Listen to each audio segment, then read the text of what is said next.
Hello दोस्तों, welcome to my channel A classes. आज का जो हमारा टॉपिक है वो है स्टैटिक्स। ये क्लास 10th का कॉन्सेप्ट क्लास है और ये इसमें जो ये चैप्टर है प्रोबेबिलिटी और स्टैटिक्स, इसमें दोनों को मिला के 14 नंबर का आता है लगभग अप्रॉक्सली सीबीएसई में। ठीक है, बिल्कुल इजी टॉपिक है और यहाँ से डायरेक्ट क्वेश्चन आता है और फ्री के नंबर है। बस आपको 14 और 15 जो बुक की एक्सरसाइज है अच्छी तरह कर लेनी है और कॉन्सेप्ट क्लियर कर लेना है कि इसमें है क्या। मीन, मीडियन और मोड का आपको फॉर्मूला याद होना चाहिए और वहाँ पे जो मैं लिखवाया था प्रोबेबिलिटी में वो याद होना चाहिए। उसके बाद आपका काम होता है खत्म। चलो देखते हैं। ठीक है, जो स्टैटिस्टिक्स है जिसे हम सांख्यिकी कहते हैं, इसको 3 भागों में कहते हैं, 4 है इसके जो पार्ट्स में हमने डिवाइड करा है इसको। पहला है मीन, फिर सीएफ में करा है इसका जो क्यूमुलेटिव फ्रीक्वेंसी, फिर मीडियन और मोड। ठीक है, हम एक एक करके देखते हैं।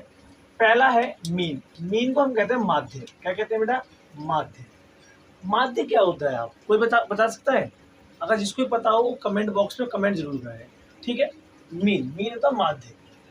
Is a measure of central tendency which is give the average of data. ये हमें क्या देता है? डाटा का एवरेज देता है। एवरेज कैसे? से 2 + 4, ये 2 मान लो डाटा है, इनको हमने प्लस करा, ये आया 6 और 6 को हमने 2 से डिवाइड कर दिया तो आ गया 3।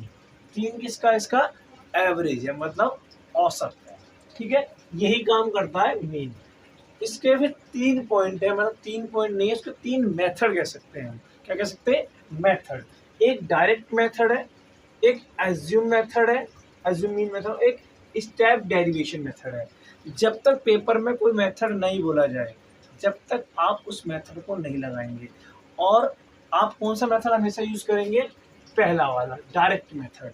अगर पेपर में बोला जाए कि स्टेप डेरिवेशन मेथड लगाना है या फिर कौन सा मेथड लगाना है, एज्यूम मीन मेथड लगाना है, तो आप लगाएं। और अगर आपको लगता है डाटा सरल है और इजी है तो आप उसे डीएम मतलब डायरेक्ट मेथड से कर दें। ठीक है, देखिए इसका क्लास मार्क्स। क्लास मार्क्स कैसे निकाला जाता है? क्लास मार्क्स निकाला जाता है, मान लीजिए कोई क्लास दे रखा है, क्लास इंटरवल दे रखा है 20 से 30। ठीक है, तो ये उसकी होती है कौन सी? लोअर लिमिट, ये होती है अपर लिमिट। इनका क्या करेंगे हम? दोनों को प्लस करेंगे, अपर लिमिट और लोअर लिमिट को, और 2 से क्या कर देंगे? डिवाइड। पेपर में एक बार 1 नंबर का क्वेश्चन ही पूछा गया था। क्या पूछा गया था कि हम क्लास मार्क्स को कैसे निकालेंगे, जिसको हम x1 कहते हैं। तो दोनों को प्लस और 2 से डिवाइडेड, 20 और 30 कितने हो गए? 50, और 50 को 2 से डिवाइड कर दिया तो 25। तो x1 कितना आ गया आपका? 50/2/25 कितना आ गया? 25। यहाँ तक क्लियर? ठीक है, चलते हैं आगे। फिर आता है आपका एज्यूम मीन मेथड। एज्यूम मतलब होता है अपनी तरफ से मान लेना। आपने मान लिया, आपने क्या मान लिया? कि आप देश के प्रधानमंत्री हो, लेकिन वास्तव में हो थोड़ी ना। ऐसे ही इसमें क्या होता है? एज्यूम मीन मेथड में ए जो है, इसमें हम क्या करेंगे? एज्यूम करेंगे, कुछ भी मान लेंगे ये मीन है, लेकिन सही में वो मीन थोड़ी ना होगा। जैसे अभी मैंने आपको एग्जांपल दिया, जैसे आपने माना कि यार मैं प्रधानमंत्री हूँ, तो आप सही में प्रधानमंत्री थोड़ी ना हो। ऐसे ही जब आप डाटा निकालेंगे तो उसमें आप कोई भी ए मान लेंगे, ए मतलब अज्यूम कर लिया कि हमारा मीन है। फिर उसी से आप आगे का प्रोसेस करेंगे। और डी आई कैसे निकलता है? एक्स आई माइनस ए। ए मतलब जो आपने एज्यूम करा है, वहां से डी आई निकल जाएगा। डी आई निकलने के बाद आप क्या करेंगे? एफ आई जो आपका दी होती है फ्रिक्वेंसी वाली, और डी आई, इनको मल्टीप्लाई करेंगे अपॉन में सम ऑफ एफ आई, जो सम है उसके एफ आई से डिवाइड कर देंगे। अब आता है स्टेप डेरिवेशन मेथड। स्टेप होता है, इसका एक स्टेप और इसमें बढ़ जाएगा, सारा चीज सेम रहेगी। स्टेप क्या बढ़ जाएगा आपका इसके अंदर? एक तो यू आई आ गया, दूसरा इसके अंदर एच आ गया। और एच कैसे निकाला जाता है? एच होती है आपका क्लास की साइज। साइज मतलब जैसे बोलो 20 से 30, इसके बीच में कितने का गैप है? 10 का। तो यही हमारा क्या होगा? एच होगा। क्या होगा? एच होगा। एच मतलब हाइट। ए आपने भी जाना है एज्यूम होता है। यू आई कैसे निकालेंगे? D I upon H. जो डी आई आपने ऊपर निकाला उसको एच से डिवाइड कर देंगे तो आपको क्या निकल जाएगा? यू आई। बहुत बढ़िया। सेकंड आता है हमारा क्यूमुलेटिव फ्रीक्वेंसी CF, दो आपके ग्राफ बनाने के लिए आते हैं लेस देन मोर देन, और इसको सॉल्व करने के लिए भी आता है। तो लेस देन वाला मैंने यहाँ कराया, मोर देन वाला यहाँ कराया है। ये आपको मार्क्स और ये दे रखा है number of student. Less than में कैसे बनेगा, आप 10 लेंगे, लेस देन में कहाँ से स्टार्ट करेंगे 10 से, और मोर देन में कितने से स्टार्ट करेंगे 0 से। 10, 20, 30, 40 और सबको प्लस करते चले जाएंगे। 5 पहले स्टेज पे सेम रहता है, हमेशा याद रखना, वो लेस देन वाला हो या मोर देन वाला हो, पहले स्टेज पे जो होगा, जो आपका F दिया होगा, वही CF में माना जाएगा। F अगर 6 है तो CF भी 6 होगा। फिर प्लस करते हुए चले जाएंगे, मान लो ये F है नंबर ऑफ स्टूडेंट, फिर 5 में 3 प्लस करेंगे तो 8, फिर 8 में 4 प्लस करेंगे 12, 12 में 3 प्लस करेंगे तो 15। ऐसे ही इधर करेंगे, इधर माइनस करेंगे उल्टा, क्योंकि ये मोर देन वाला है। तो मोर देन में क्या होगा, 15 माइनस 5 10, 10 माइनस 3 7, मतलब रिवर्स में चलेंगे। तो ये दोनों चीज आपको समझ में आ गई होगी, इसको फिर आप ग्राफ पे रिप्रेजेंट कर देंगे। ठीक है, यहाँ तक अगर बात क्लियर है, और इतना आप या तो नोट कर सकते हैं या स्क्रीनशॉट ले सकते हैं। फिर या तो आप नोट कर लीजिए साथ के साथ, और अगर साथ के साथ नहीं कर पा रहे तो मोबाइल से क्या करेंगे, आप 3 उंगली को करेंगे स्वैप और स्क्रीनशॉट आपके गैलरी में सेव। ठीक है, नेक्स्ट आगे देखते हैं मीडियन। मीडियन क्या होता है, ये होता है माध्यिका। क्या होता है, माध्यिका। और इसका आपने 9th क्लास में निकाला होगा, पहले असेंडिंग ऑर्डर में लगाते थे, फिर आधा छोड़ दिया, आधा छोड़ दिया, बीच में था वो माध्यिका होती थी। लेकिन इसमें माध्यिका निकालने का ग्रुप डाटा, इसमें ग्रुप डाटा मिलेगा आपको।